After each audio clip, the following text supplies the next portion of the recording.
fiction into fact. Sometimes kind of real architectural life interferes with intellectual architectural life. There is no such thing as architecture. Hello everyone, this is Vikram Prakash and you are listening to Architecture Talk. Each episode we try and have a conversation with a contemporary thinker to advance the frontier of architectural thinking. Today I am talking with my good friend and colleague Anthony Vidler, who has of course a distinguished career in the Architectural Academy as an architectural historian and as a critic and dean of the Cooper Union School of Architecture. I was over in New York for a day and met Anthony at his home, and what you're going to hear is simply a conversation that we had essentially over dinner and wine. We talk about a variety of things. We talk about contemporary practice. We talk of the nature of architectural history today, and we talk about his life and career. I loved this conversation. A lot of fun in recording it, and I hope you enjoy it. Let's first access the wine. Anyway, cheers. That's the best thing. Cheers. Wonderful to have you So home. good. Yeah, thank you. Thank you for having me back. It's always such a pleasure to come to New York. Well, I'd have you back more often if you came more often, but well, we'll have to have you to the finals of the thesis reviews in the spring. I would love to come. Which is something that, for some reason, because I've been out of the picture for so long, has not been replicated often enough. And you know, I love the Cooper thesis reviews, and I tell everyone about them. It's thought through, it's sort of referenced, it is sort of connected to the discourse and histories of architecture, not as sort of precedent study or any of that, but as sort of living culture of architectural thinking. I think that you spoke of Cooper as not being totally involved in historical precedent, but also involved in the sort of intellectual thinking through of a problematic, which relates to a design and to a question in the universe or a question in the world. Right. And I think that's true. And I think Cooper actually has always, from the time of certainly from the time when Haydock took over as chair and then as dean, has always resisted, because he took over as chair and dean in the 60s, and then he became dean in 75. Always resisted the kind of history that postmodernism was delivering. Right. So he may have had a tremendously powerful connection to a kind of history of the modern movement, a kind of history of architecture. Yeah. But it was not the history that was being delivered by so-called postmodernism. Right. It was a history that was much more abstract, much more empathetic in relationship to spatial organization than it was to historical quotation. Right. And so I think now the emphasis on precedent is a kind of a fill-in for loss, if you want. Of a sense of how can we recuperate history without recuperating the kind of postmodernism of quotation and citation. So precedent has to be therefore a question of abstracting from a typological universe. Right. And it is true that when people like myself in the 70s were involved in questions of typology, it was precisely a resistance, a kind of abstraction of architectural prototypes in such a way as to resist historical quotation. Right. In the same way that we learned from Colin Rowe that it would be nice to envisage Corbusier playing with Palladio in an abstract way. And transforming his centralization into a peripheral organization. In order to counter the very literal quotations that were emerging in the 70s and 80s after Portuguese's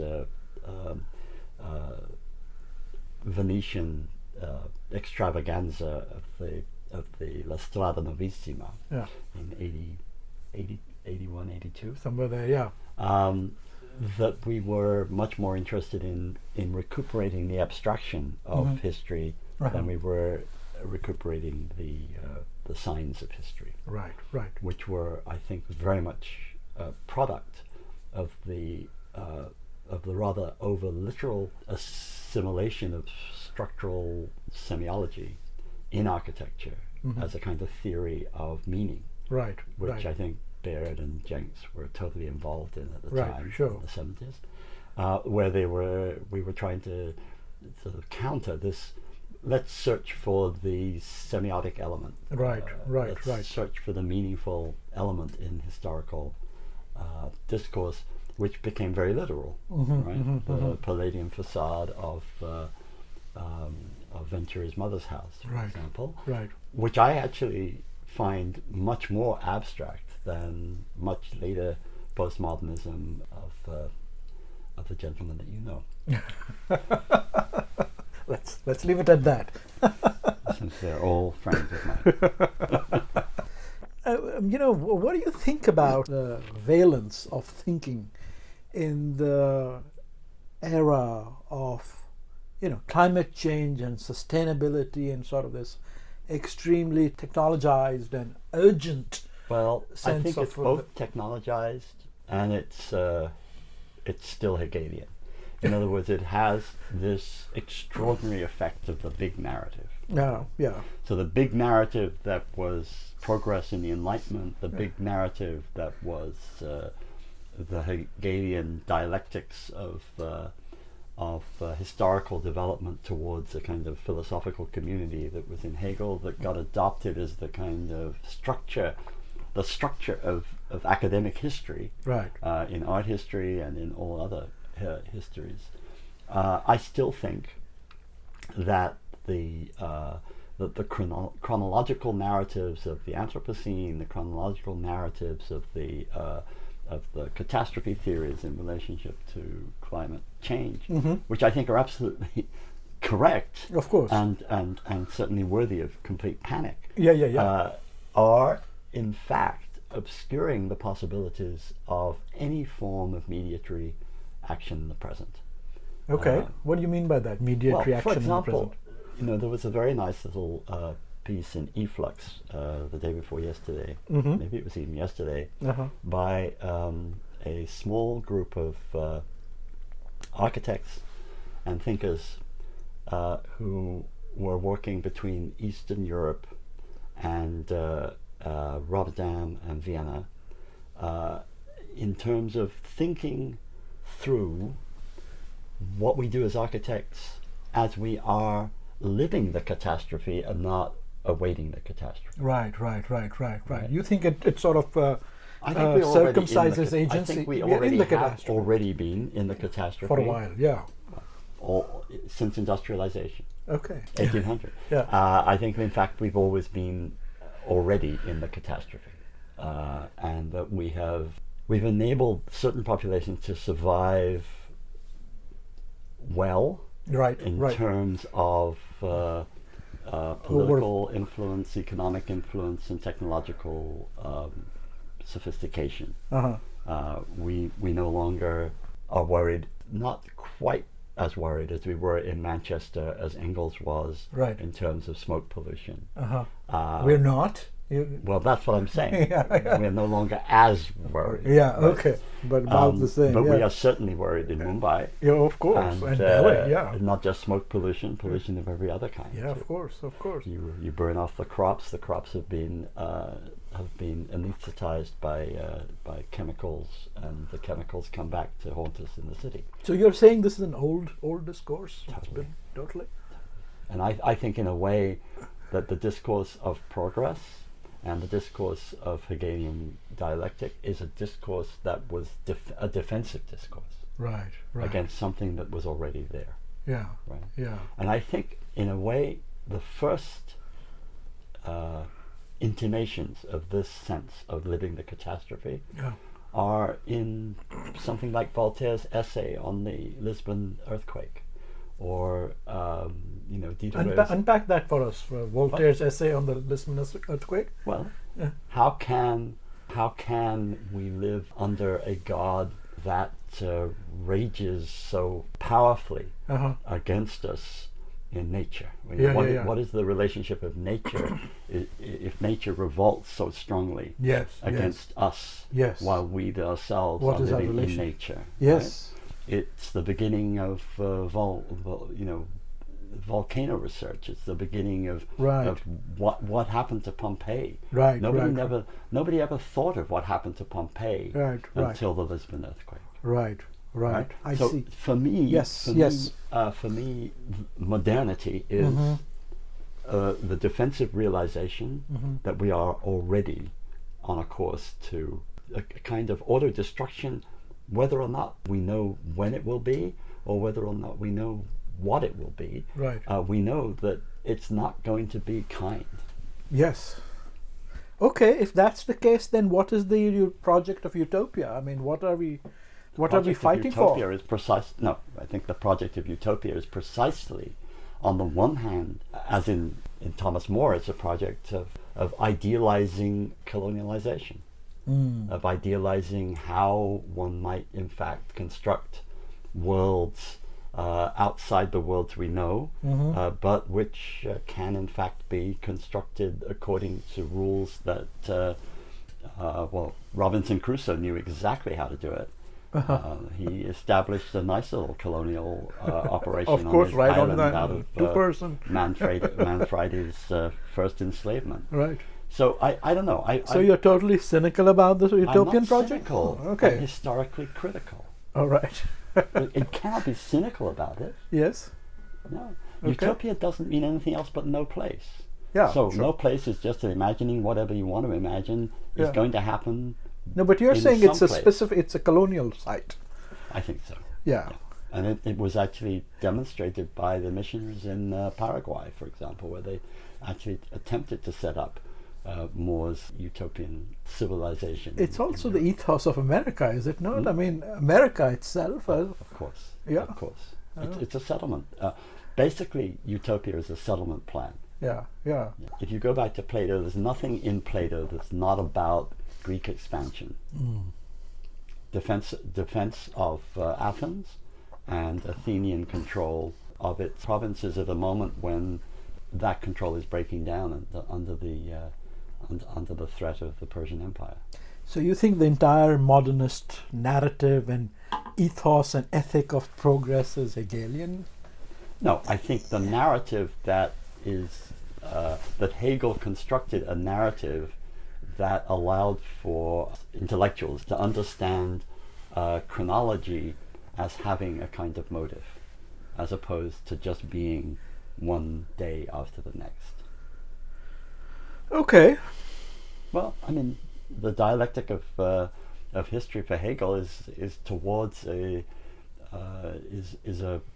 movement in, if you take the aesthetics, for example, you have the aesthetics which starts off with an architecture, which is, as he calls it, the symbolic moment, where a stone, which has never been called anything else, or has never been called anything before it's a stone, it doesn't exist before it's called a stone, is shaped and called something else, an altar, right, or a temple, right, which leads to the possibility of building a big stone like a pyramid, which means the possibility of inhabiting that as a place to bury the dead, which leads to the possibility of building more stones which you inhabit in order to worship the gods, which leads to his apotheosis, which is the romantic moment where there's a cathedral where the community of the Christian church can worship, where the form of the cathedral and the form of the worship and the form of the community are at one, at which point, with a little bit of help from philosophers, you don't need that anymore either. So to bring it back to the present, if you're theorizing in a contemporary practice which articulates itself as a response to the urgency of climate change, as a part of the repetitious Hegelian dialectic of the crisis of modernity, let's just say for shorthand, then that's the narrative structure. That's the narrative structure. in But which what we're is taught to agency live, in this in case? which we're taught to live. In which we're taught to live. So what is architectural agency? Well, in this precisely. context? This is the question. Precisely. I feel that the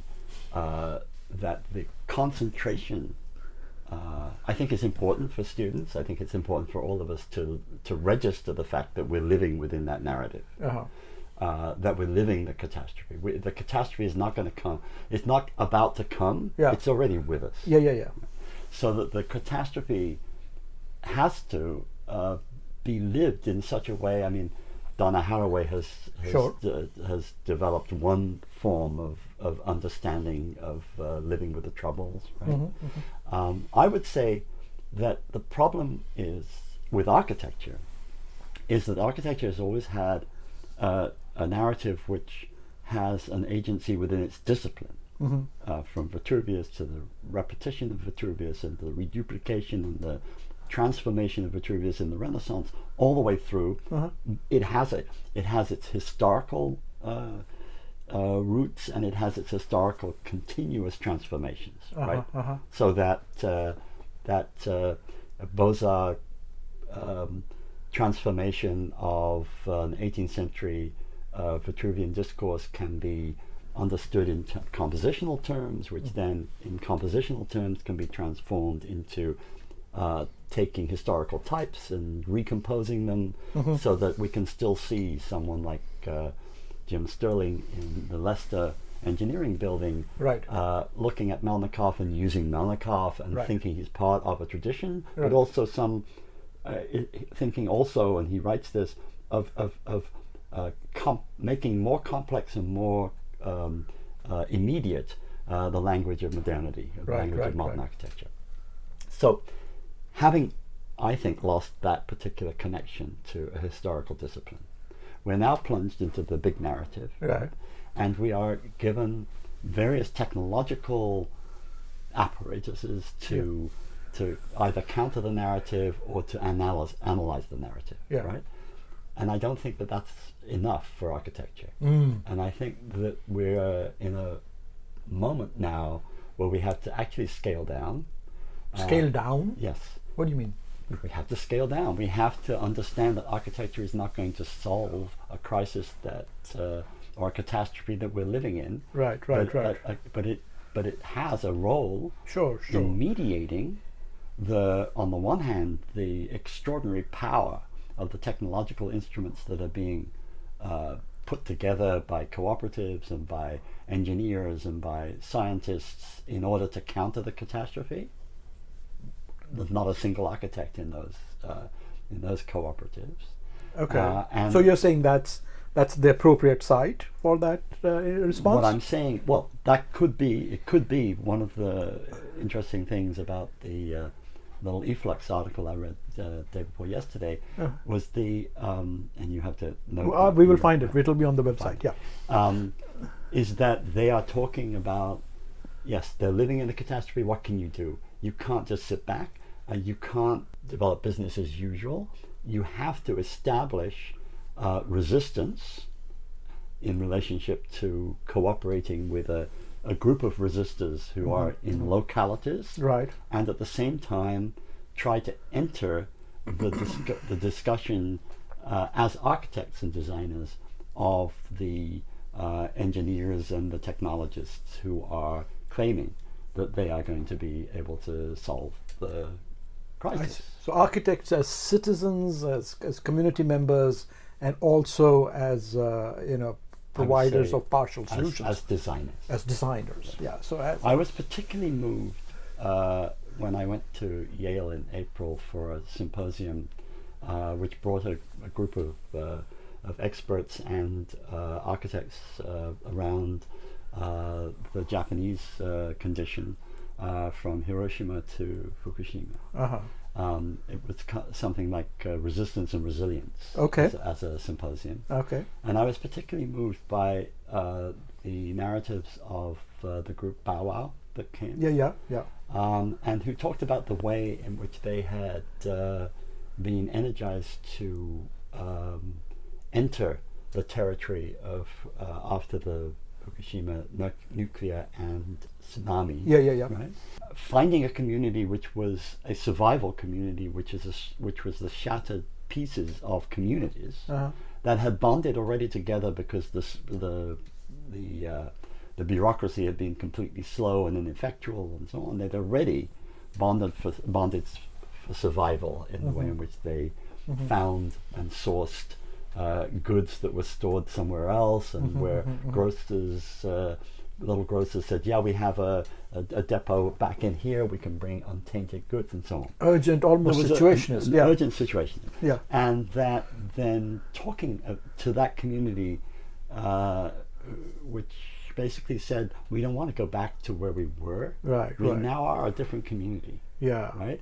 And being able to source materials for building and ways of constructing temporary shelters for community activities, for habitat, in such ways that not only could they not be temporary, they could extend, right, but also it was not just disaster housing, it was not just temporary shelter, it was an architecture which bonded with the needs of a particular group of survivors. Right.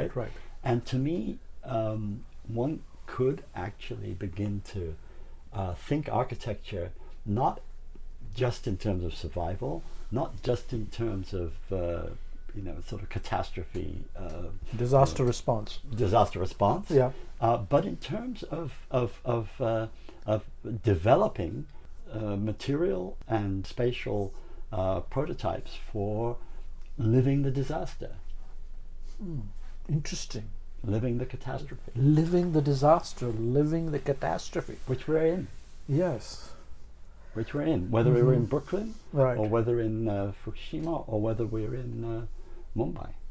One way to read that is learning to give up the ghost of eventual utopia. Yes, totally. I've always resisted that. Yeah. My interest in Utopia, I have to say, interest in Utopia was sparked in the 70s, the late 60s and early 70s, in a small group in London with Martin Pauly, the critic, and with others who were, we were absolutely amazed at the hubris of architects who thought that architecture could reconstruct society. Mm-hmm. The hubris of that kind of utopianism. Sure, yeah, where architecture was the right. So my first efforts at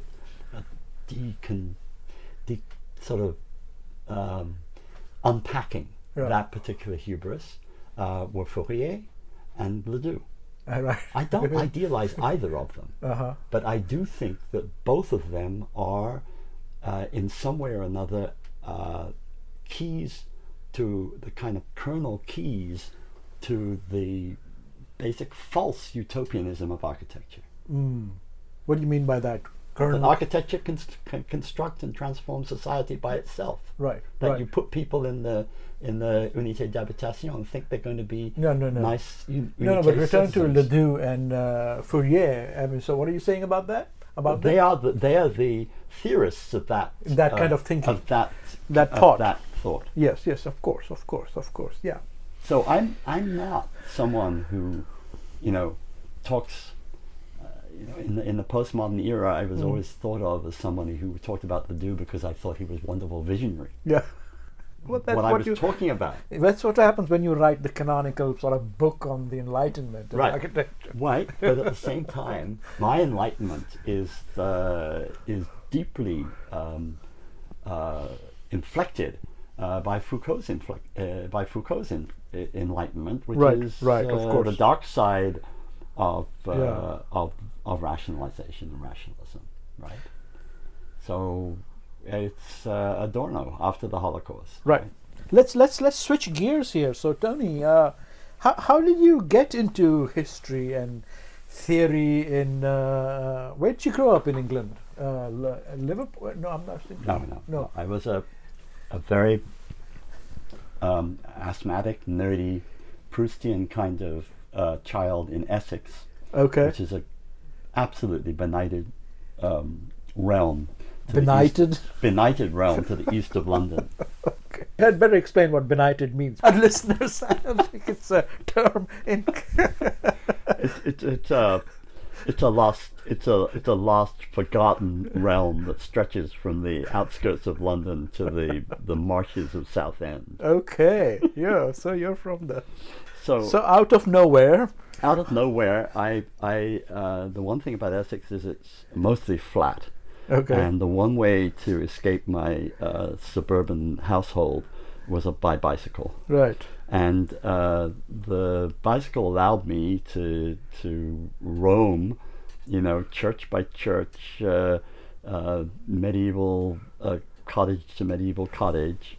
I drew, I catalogued, I wrote little books on these churches, and there I did brass rubbings on there. What kind of churches were there? What kind of churches were there? I mean, those are like. There's a church in every town. Right. So there's a church in every village, and everything from Anglo-Saxon churches to Norman churches to Gothic churches to Gothic revival churches, right, in my town.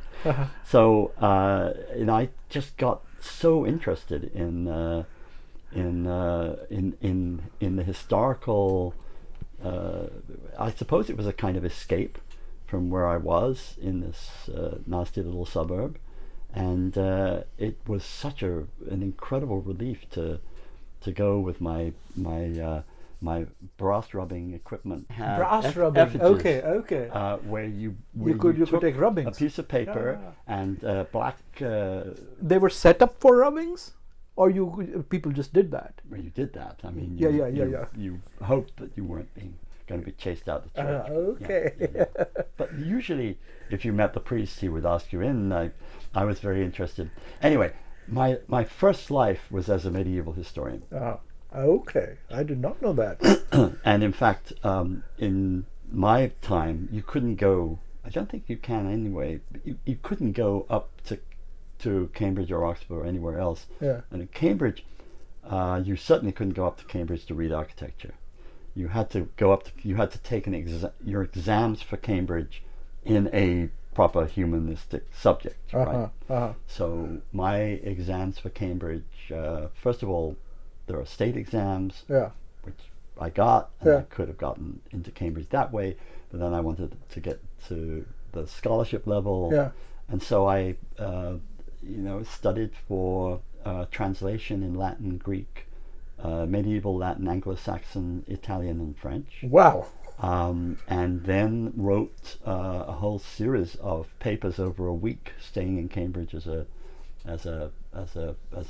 acolyte for Cambridge, on the problem of the papal successions and the papacy's disputes in the 13th and 14th centuries, and the Doomsday Book and whatever it was that I was asked, right? Right.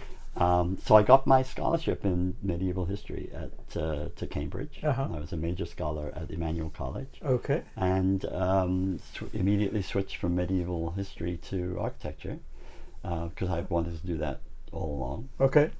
And the first. So architectural history or architecture? Architecture. Oh, okay. Architecture.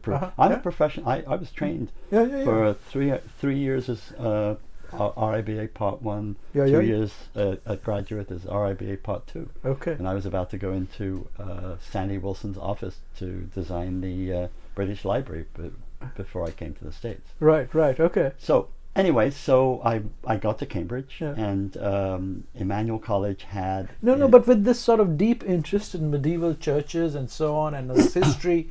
why was the secret plan really to become a ARIBA, or Well, because my father, who was someone who never went to university but went through apprenticeships to become, he became a major civil servant in the area of land and building.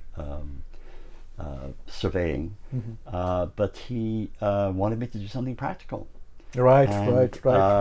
He at one point said, "Well, if you can get a scholarship, that's all fine by me. But if you don't, I'm going to send you to the Merchant Navy." And my problem there was that I could stand on the shore and see a boat going up and down and get seasick. So this was not an option. Not an option. Right? I'd better get my RIB. I'd better get into Cambridge. Anyway. Get into Cambridge. And I wanted to go to Cambridge. I mean, there were 3 possible schools of architecture at that time. There was the AA, which was not a university, and I wanted to go to university. Yeah, yeah. And there was Liverpool, which Yeah. was university, but it was still very, very tightly organized around its post-Beaux-Arts visions. Yeah. And so Cambridge, which had just been established in 57, 58 by Leslie Martin. Yeah. And Leslie Martin was the first architect to get a PhD in the history of architecture. Who did the Spanish Baroque architecture. Yeah. And he was also head of the RIBA education committee that reformed the educational structure of architects, and was given the chair of architecture at Cambridge in order to take this little real estate operation into an architectural operation. All right. And then he brought to Cambridge a whole series of people, all the people as visitors that he had in the circle just before the war with Ben Nicholson and Nam Gabo and Antoine Pevsner and so on, plus Colin St. John Wilson, with whom he had worked at the LCC housing office. Right. And Leslie built the Festival Hall, but he also was chief architect of the LCC. And Sandy Wilson had done a whole series of housing estates. Right. So he brought Sandy Wilson, but Sandy Wilson was also brought with him as a series of visitors the independent group. Right. So you read with all of them? You studied with all of them? So they all came as critics. Yeah, I mean, Allison and Peter Smithson, Paolotti came to teach us how to do sculpture. Henderson in terms of photography. I mean, they were part of our group in Cambridge. Oh, yeah. And the big shift towards not just being a medievalist, but also being an architectural, was my first visit to Venice. As a school trip when I was 14 or 15. And 2 things happened. I tasted food for the first time. And when I went to the public library to ask for some reading about Venice, the public librarian said, I think we can get you something nice. And they presented me with the 3 folio volumes of Ruskin's Stones of Venice on interlibrary loan from Edinburgh University, hand painted by Ruskin. Wow! Right. And I just devoured this before I went to Venice. And then when I got to Venice, it was magic. And it still is. To me, I still have a thing about Venice. And it revived itself through the years with my friendship with Manfredo Tafuri and the School of History there. But that was incredible. So I got into Cambridge, and then I had a gap between like January and October, and I went to Venice. And I stayed in Venice in a cheap little pensione, and I photographed and drew every single Gothic window that Ruskin had ever thought about. Right. And so I went up to Cambridge a full Ruskinian. Okay. First day, a note in my box in the manual saying I should see my tutor, because at Cambridge you have tutors. And you meet with your tutor every week through the terms, and the tutor gives you readings and all kinds of assignments and discussions that gives you another level of understanding beyond just the lectures you go to. So this little note said you're meeting your tutor at on Friday or something or other, and you should telephone him at this number. So at 9 o'clock in the morning, I telephoned him my second day at Emmanuel at that number. And a voice came. No, never before midday. I will allow only Mozart to wake me up. So I put the phone down. It was Colin Rowe. Of course. So for 2 years, For 2 years, I met with Colin Rowe on Fridays at 5 o'clock until the martinis ran out at midnight, and I had to climb over the wall back into Cambridge. Right? And so, first time, what are you interested in? What are you interested in? Well, I'm very interested in Ruskin. Ruskin? No, not Ruskin. Le Corbusier. Okay. So that was it. And the second great influence was that arriving with me in 1960 at Cambridge I was a very, very over-educated and completely overstimulated young undergraduate, and immediately very close to Colin. I mean, Colin and I got on very well immediately. Because he saw that I was a complete nerd and was totally into that, right? And was a young PhD student from Columbia who just gone through the Korean War but come back and then got his Fulbright and came to Cambridge as a PhD student. And he because he was already an architect, he'd studied at Cornell and graduated at Columbia. He was given by Sandy Wilson, who had to go at that moment, to teach at Yale, one of those visiting positions. He was given the first year to teach. I see. Peter Eisenman. I see. The destiny between Colin and Peter, between Scylla and Charybdis. There I was. There you are. As this young kid who was completely fascinated by abstraction on the one hand and historical mannerism on the other. Right. And then you came to the U.S. I think Peter Eisenman invited you. Well, what happened was that Peter left in '63. Mm-hmm. My then wife typed his thesis, and I sort of corrected his footnotes, and we managed to put his thesis in while he was on honeymoon. And then he went to Princeton as a first job. And as an assistant professor, and I was just about to go into Sandy Wilson's office in London because I had worked with him and built the first model for the British Library. And he wanted me to take that on. And when Peter called and said, "Well, look, we got a 1-year position at Princeton, half teaching, half research. You want to come over for a year?" I'd already been there for a long summer in '64. Doing my master's thesis in history on McKinley and White in the offices of McKinley and White and looking at their archives. And I thought it was fantastic. New York to me was just extraordinary. So I said, well, why not? And so I went to Princeton for a year, and 27 years later I left. Right. Let's talk a little bit about transculturality. Do you think you've become an American?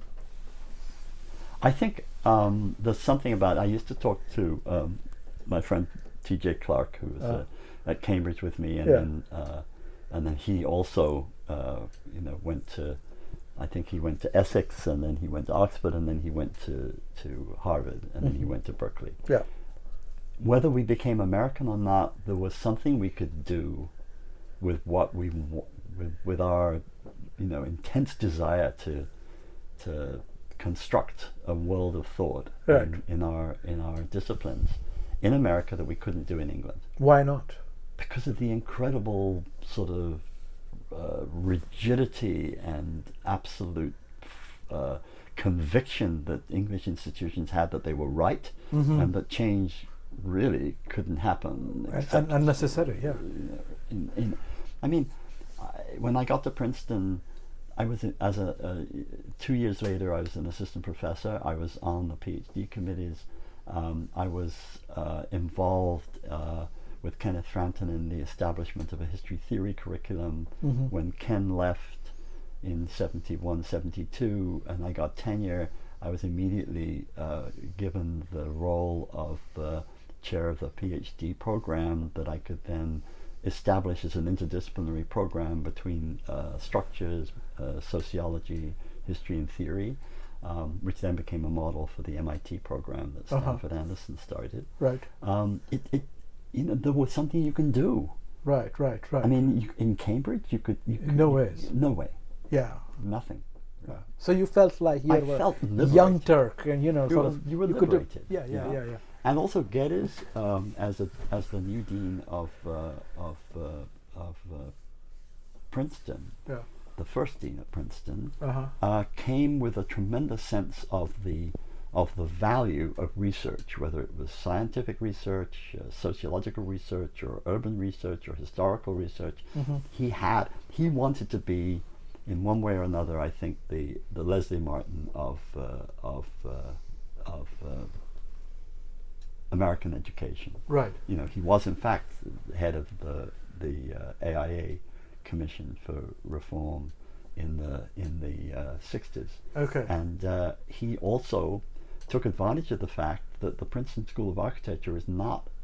But Princeton doesn't have professional schools. Right. It has two professional schools. It has the School of Architecture and it has the Woodrow Wilson School of Public Affairs. Right. But they're not like Harvard professional schools. Yeah. They are integrated in their the faculty of those two schools is the faculty of the arts and sciences. Yeah. So there's one faculty at Princeton. Right. And there's one provost and one administration, so that the ability of being able to bring in a historian to your class in architecture, or a historian to bring in you to a class in history or in anthropology or whatever, you can make, as first Karl Schroesky and I made, and then I continued, major interdisciplinary programs with architecture as part of parcel. Right.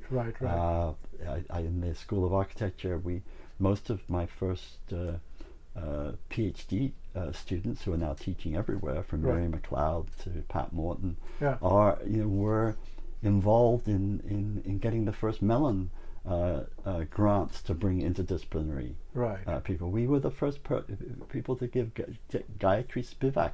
The English department wouldn't invite Gayatri Spivak to Princeton at that point in the 70s. No way. He came and lectured in Betts Hall in the architecture school. Really? Yes. In the 70s? Yes. When she was translating of grammatology? Yes. No. Because we were the theory group. Really? We were the people that were allowed. The architecture was the center for because of myself, Ken Frampton, and then Gunther Nitschke, who came from Japan, was a German, but tremendously interested in ritual and in Japanese architecture. He taught with me for many years at Princeton. Right. And there was a tremendous interest in history that was not art history. Right. Yeah. That was a fight that we had to fight, and that eventually, I think, has now been resolved, but it took a long time. That's a fascinating narrative. I did not know that. An extraordinary community of intellectuals there. Yeah, in the 70s. Yeah. At Princeton. Well, because we had Karl Schroesky, cultural historian. Yeah, amazing. Anna Meyer, political historian. Yeah.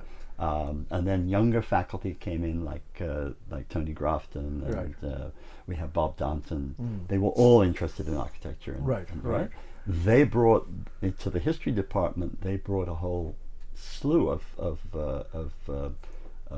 French historians from the 6e section, Mona Ozouf, Jacques Ozouf, a whole range of French intellectuals who were involved in this post-structuralist movement. Yeah.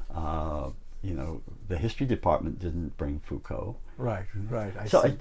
It was a moment where architecture was able to be the agent of an interdisciplinary discourse. Fascinating. And where, because of my relationships with France, Kenneth's relationships with Britain, Geddes' relationships with the American community, it just took off. Yeah. It was extraordinary. What I'm trying to intimate, because when I usually talk about this to students, they say, "Well, I don't think it's ever stopped." Right.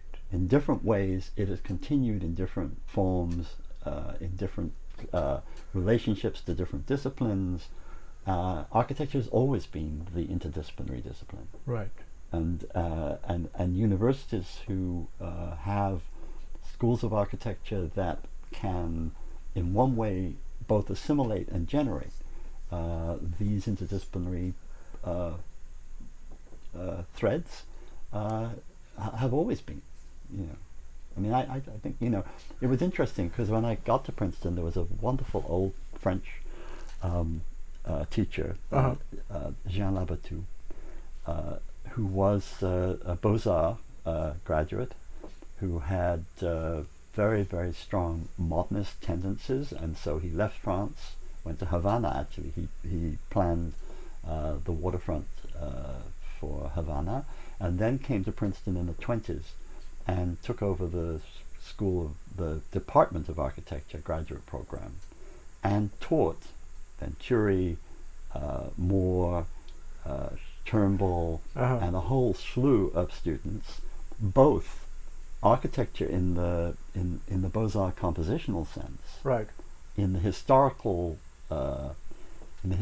sense, but at the same time totally convinced that modernity was important. Right. Brought Le Corbusier to talk at Princeton in the late 20s. Yeah. Was architect of that extraordinary multinational fountain in different colors at the World's Fair in Right. 30. That's right. Yeah. And he was the architect of that. I see. And so he was both. Right. Right. That's why, for example, Charles Moore did his thesis at Princeton on water. I see. Yeah, interesting. Anyway, so Princeton was already ready for that. Yeah, but it happened. So let's return to this. What you're saying, that this is the sort of notion of architecture as this sort of cross-disciplinary space of discourse and thinking. Right. It has never stopped. Where is it going, or where would you like to see it go? Let me give a little. I think there were two problems. Yeah. In this, one was that there were, as long as the different disciplinary threads, the different interconnections were kept in suspension in relationship to design and in relationship to the organization of... What do you mean in suspension? Well, they didn't come down and I am going to be a sociological architect, or I'm going to be a semiological architect. They didn't become dogmatic. I'm going to be a Foucauldian architect, right? Yeah. That they were kept in suspension as an intellectual, as the febrile intellectual firmament, kind of the matrix. brain of architecture, if you want, as opposed to the ideology, the ideology of architecture. Yeah. Then I think we were in great shape. Right. The minute that semiology became a discipline to solve architecture, or that Foucault became a discipline to see architecture only as a surveillance problem, right, or and so on. Right? I see. The minute that the different discourses were separated from each other in conversation, right, to become authorizations for a particular kind of architecture, as right, opposed to right, then I think there's a problem. Right. And do you think that happened? Just as if a certain scientific or high-tech or technological aspiration, or a programmatic Chris Alexander operation, right? They all bifurcated, right? And that, I think, is still a problem. I think it sounds to me like you're describing the 80s and the... Probably. Yes. And it's still a problem, right? Yeah, I think so. But I'm describing what we would normally call postmodern, but I think postmodern is completely the wrong notion to describe it. It's the wrong descriptor. It's all modern. But it's the way modernity sets its sights on a particular investment strategy, and invests in semiology, or invests in, or brand, and so investment and branding and how you brand your architecture becomes a kind of a narrowing of discourse. So you're seeing postmodernism conventionally thought as sort of the semiotic branding, semiotic representational strategy as a kind of a particular ideological branding of modernism. I think that the name postmodern, which my friend Charles, the late lamented Charles, was a very good friend. I always felt that he, because he was trained, by Banham was trained by Pevsner, he was trained by Banham. They all were trained in an art historical mode of having to label something. And to label something kills it. Right. And it actually kills it as a thought process. Right. Right. So I agree. I don't want to absolutely. think of. I don't think of Frank Gehry and Venturi, and I don't want to think of them as not contemporary, as not modern. I mean, they are all part of. Peter Eisenman is as much postmodern as anybody else. Sure. Right. I mean, if you think of postmodern as an art historical identification of something after what art history has already called modernism. Yeah. Which is crazy anyway. Yeah. Because if you're talking about modernism, you're talking about the most incredibly small aspect of, or the tiny aspect of what happened in the 20s and 30s. I mean, are you going to talk about modernism and Tessenhoff? Are you going to talk about modernism and Tautz? The notion of the modern movement, the notion of modernism, the notion, and the way in which they've all become crystallized in courses, right? Theory courses, which autonomize. These poor graduate students that have to read Deleuze without having a single notion that Deleuze on the Fold is talking about Leibniz. I mean, how can that's okay if you're a philosopher, if you have some kind of intercepted philosophy. But to just take it as a diagram that allows you to play with curves in parametric formation, it's nothing to do with unmoored. That. So I'm against the autonomization of these strands of thinking. Right.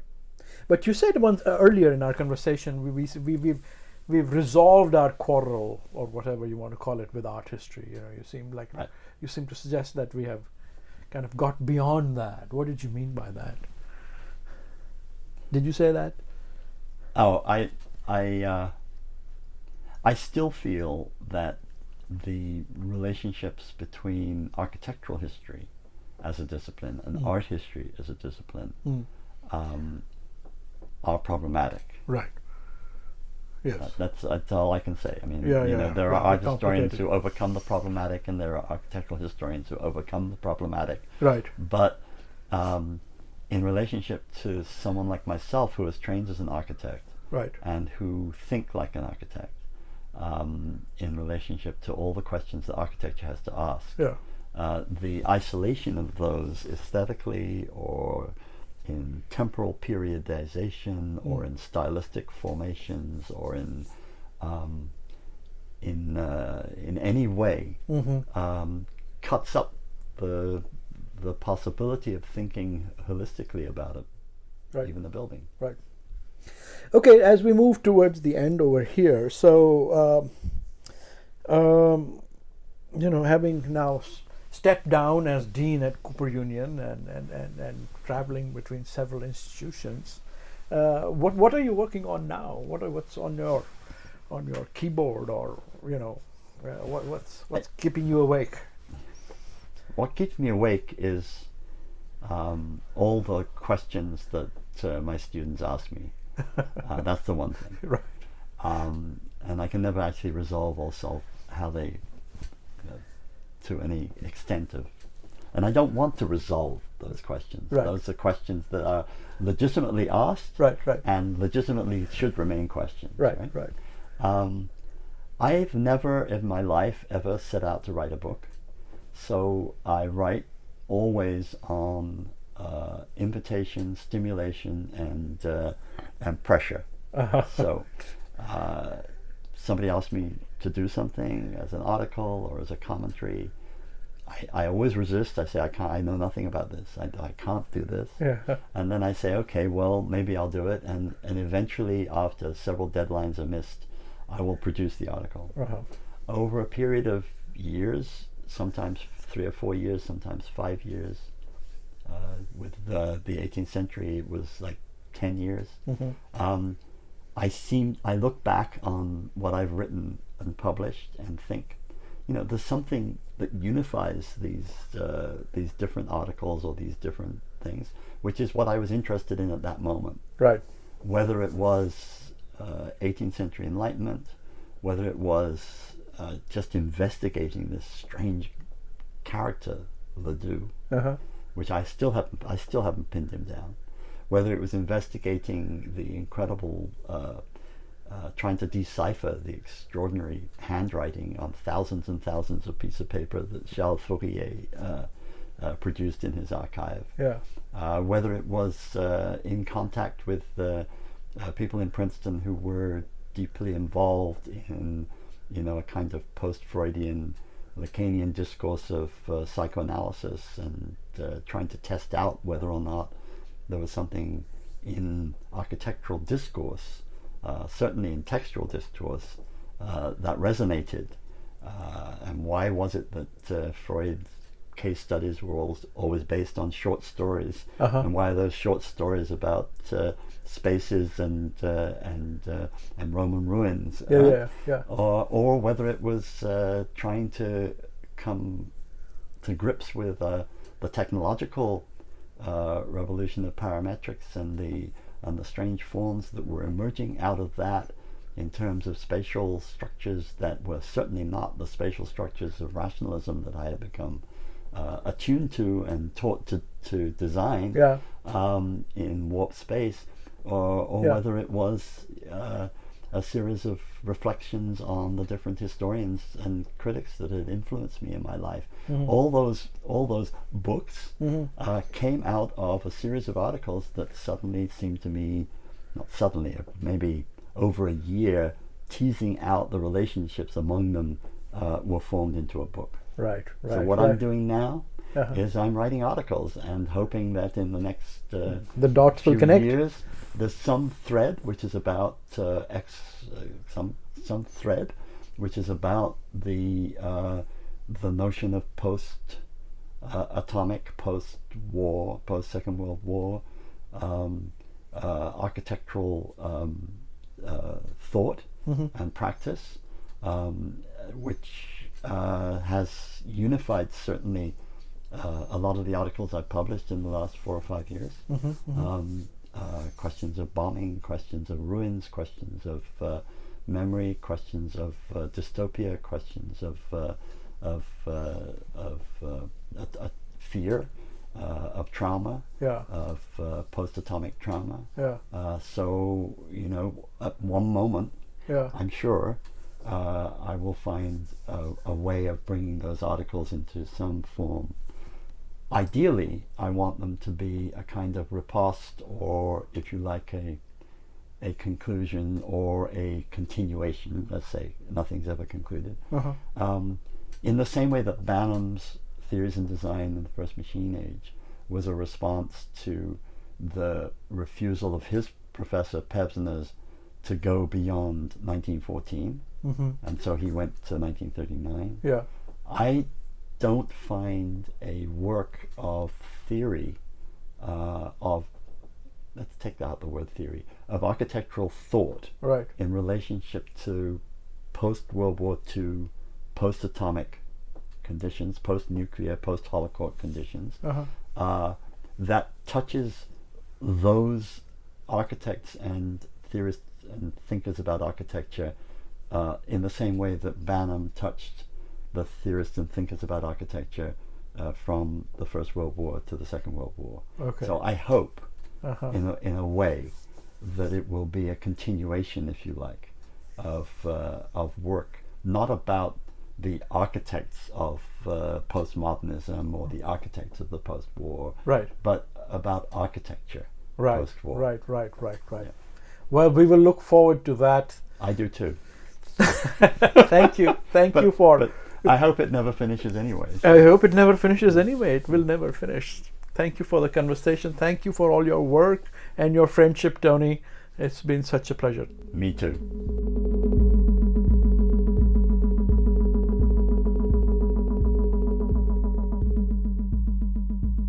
Thank you for listening to Architecture Talk. This is Vikram Prakash, your host, and our producer is the one and only Sammy Prouty, a graduate student of architecture here at the University of Washington in Seattle. I hope you all enjoyed our conversation, and if you did, please do take a moment to subscribe and to rate us on iTunes. See you next time. Take care. Goodbye.